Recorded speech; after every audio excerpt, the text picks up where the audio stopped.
Ich mach dich fit für deine Deutschprüfung. Hallo und herzlich willkommen in der Linkster Academy. Ich bin deine Deutschlehrerin Julia und mit diesem Video startet die neue Serie zur Prüfungsvorbereitung.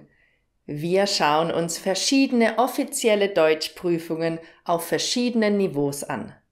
Ich zeige dir, wie du deine Prüfung bestehen kannst und mit welchen Tricks du noch mehr Punkte bekommst. Schreib mir bitte, welche Prüfung du ablegen wirst und auf welchem Niveau, damit ich dir weiterhelfen kann. Damit du direkt einen optimalen Überblick hast, habe ich dir kostenlose Infos und Materialien sowie Redemittel zu den Prüfungen zusammengestellt. Du kannst sie dir wie immer über den Link unter diesem Video herunterladen. Also, bist du bereit? Dann fangen wir mal mit den B1-Prüfungen an. Die gibt es vor allem vom Goethe-Institut sowie von Telk. Die Goethe-Prüfung hat 4 Teile: Lesen, Hören, Schreiben und Sprechen. Die Prüfung ist eine Modulprüfung. Das heißt, du kannst die 4 Prüfungsteile auch einzeln machen, wenn du beim ersten Mal zum Beispiel nicht alle 4 Teile bestehst. Wenn du beim ersten Mal Lesen, Hören und Sprechen bestehst, kannst du dich beim nächsten Mal einfach nur für das Modul Schreiben anmelden. Und genau diesen Teil schauen wir uns jetzt mal an. Das Modul Schreiben des Goethe-Instituts besteht aus 3 Aufgaben. Dafür hast du insgesamt 1 Stunde Zeit. Und das Goethe-Institut gibt auch eine Orientierung vor, wie viele Minuten du für welche Aufgabe einplanen solltest. Ich erkläre dir heute die Aufgaben 1 und 3, denn da geht es um das Verfassen von E-Mails. Aufgabe 2 ist ein Diskussionsbeitrag. Den schauen wir uns in einem anderen Video an. In der ersten Aufgabe musst du eine informelle E-Mail an einen Freund oder an eine Freundin schreiben. Du bekommst die Aufgabenstellung und 3 Aufgabenpunkte, die du alle beachten musst. Du sollst etwa 80 Wörter schreiben und dafür sind ungefähr 20 Minuten geplant. Vergiss beim Schreiben nicht die Anrede und den Gruß, sonst gibt es weniger Punkte. Wir schauen uns jetzt mal die Aufgabe aus dem Modelltest des Goethe-Instituts an. Sie haben vor einer Woche Ihren Geburtstag gefeiert. Ein Freund oder eine Freundin von Ihnen konnte nicht zu Ihrer Feier kommen, weil er oder sie krank war. Beschreiben Sie, wie war die Feier? Begründen Sie, welches Geschenk finden Sie besonders toll und warum? Machen Sie einen Vorschlag für ein Treffen. Schreiben Sie eine E-Mail, circa 80 Wörter. Schreiben Sie etwas zu allen 3 Punkten. Achten Sie auf den Textaufbau, Anrede, Einleitung, Reihenfolge der Inhaltspunkte und Schluss. Mach dir am besten zu jedem Punkt der Aufgabe kurze Notizen mit deinen Ideen. Die Anrede und den Gruß am Ende hast du vorher schon gut gelernt, sodass du nicht lange nachdenken musst. Also, wie könnte unsere E-Mail aussehen?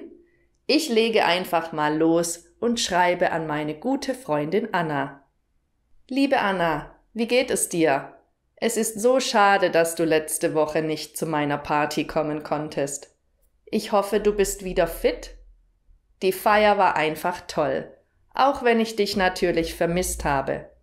Wir haben viel gegessen und getrunken und bis 2 Uhr getanzt. Und du glaubst nicht, was meine Freunde mir geschenkt haben.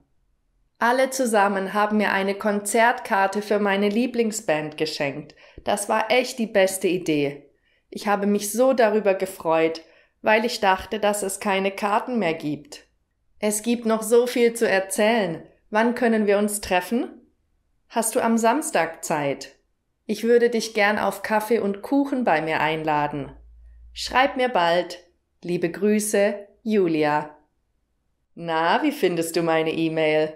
Ich markiere dir mal die Redemittel, die du auch für andere ähnliche Aufgaben nutzen kannst.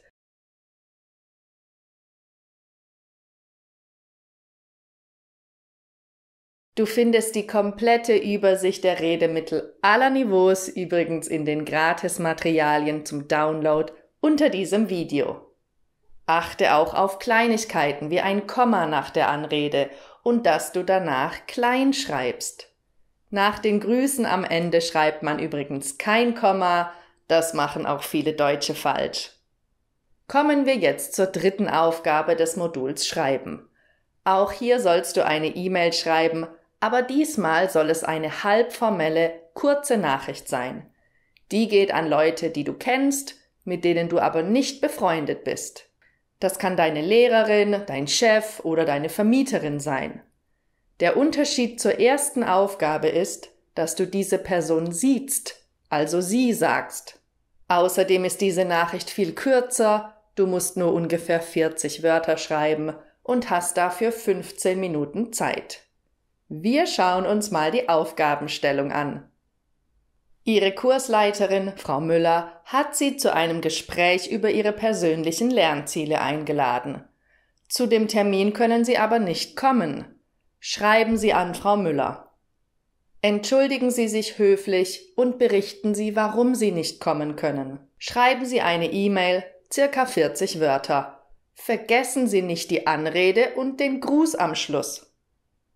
In dieser Aufgabe steht fast immer der Name der Person, an die du schreibst. Achte darauf, den Namen und die Anrede richtig zu schreiben. Zum Beispiel liebe Frau Müller oder lieber Herr Müller. Du kannst auch sehr geehrte Frau Müller oder sehr geehrter Herr Müller schreiben. Fehler in der Anrede kannst du ganz leicht vermeiden, wenn du dich gut vorbereitest. So, die Anrede haben wir also schon. Wie geht es jetzt weiter?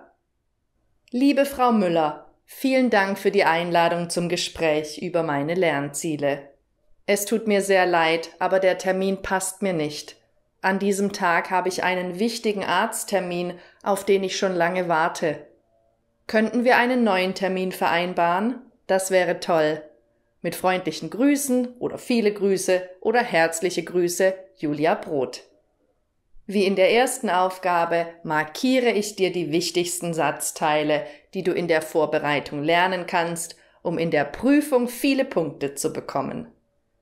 In dieser Aufgabe kannst du zum Beispiel mit dem Konjunktiv 2 zeigen, dass dein Deutsch schon auf dem Niveau B1 ist. Und vergiss nicht, die Nachricht mit deinem vollen Namen zu unterschreiben. Ich würde also nicht nur Julia schreiben, sondern Julia Brot. Alles klar? Und das waren auch schon 2 der 3 Aufgaben im Prüfungsteil Schreiben der Goethe B1-Prüfung. Jetzt schauen wir uns noch die Aufgabe zum Schreiben in der B1-Prüfung von Telg an. Dort gibt es nur eine Aufgabe und die ist der ersten Aufgabe vom Goethe-Institut sehr ähnlich. Der einzige Unterschied ist, dass du auf eine E-Mail antworten musst. Hier die Modellaufgabe. Sie haben von einer Freundin folgende E-Mail erhalten. Liebe Julia, danke für deine nette Einladung. Ich komme dich sehr gerne besuchen, um dein Land kennenzulernen. Wie du weißt, war ich ja noch nie da. Wann wäre die beste Zeit, dich zu besuchen? Ich weiß noch nicht einmal, ob es bei euch im Sommer sehr heiß wird. Allzu große Hitze mag ich nämlich nicht so sehr. Und gibt es sonst noch irgendwelche Dinge, die ich wissen sollte, bevor ich die Reise mache? Bitte schreib mir möglichst bald, damit ich mich gut auf die Reise vorbereiten kann. Herzliche Grüße, Marianne. Antworten Sie auf die E-Mail. Schreiben Sie etwas zu allen 4 Punkten. Welche Ausflüge Sie mit Marianne machen wollen? Was die beste Jahreszeit für die Reise ist? Welche Kleidung sie mitnehmen soll? Und wie sie sich am besten auf die Reise vorbereiten kann. Überlegen Sie sich vor dem Schreiben eine passende Reihenfolge der Punkte, einen passenden Betreff, eine passende Anrede, Einleitung und einen passenden Schluss. Du weißt nun, dass du an deine Freundin Marianne schreiben sollst und dabei ihre Fragen beantworten musst. Die Reihenfolge kannst du festlegen.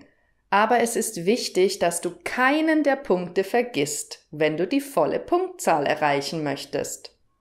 Mach dir vor dem Schreiben am besten wieder ein paar Notizen, also eine Art To-Do-Liste, so kannst du eins nach dem anderen abarbeiten.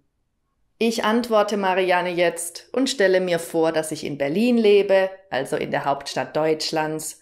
Du kannst in dieser Aufgabe aber natürlich von deinem Heimatland berichten. Liebe Marianne, vielen Dank für deine E-Mail. Ich freue mich sehr, dass du mich hier in Berlin besuchen möchtest. Am besten kommst du im Sommer, denn im Winter ist es zu kalt und im Frühling oder im Herbst regnet es oft. Im Sommer scheint meistens die Sonne, auch wenn es manchmal ziemlich heiß wird. Deshalb brauchst du T-Shirts, kurze Hosen oder Röcke, aber auch einen Pullover und eine Jacke. Und bequeme Schuhe, weil wir viel in der Stadt herumlaufen werden. Wir können viele Museen besuchen und auch einen Ausflug in den Zoo oder nach Potsdam machen, wenn du Lust hast. Als Vorbereitung auf die Reise könntest du den Blog von meiner Freundin Jana lesen oder dir einen Reiseführer kaufen. Es gibt hier so viel zu sehen. Mach dir am besten schon mal eine kleine Liste mit den Plätzen, die du sehen möchtest. Dann können wir deinen Besuch hier perfekt planen.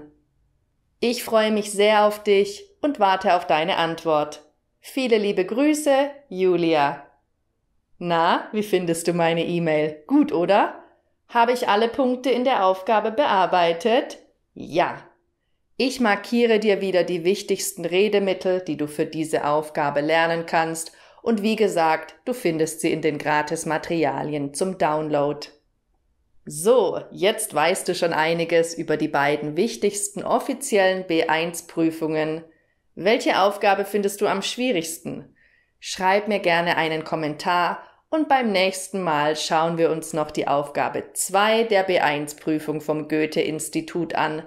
Dann diskutieren wir nämlich ein bisschen. Und das war's auch schon wieder für heute. Ich sag Tschüss, bis zum nächsten Video, deine Julia.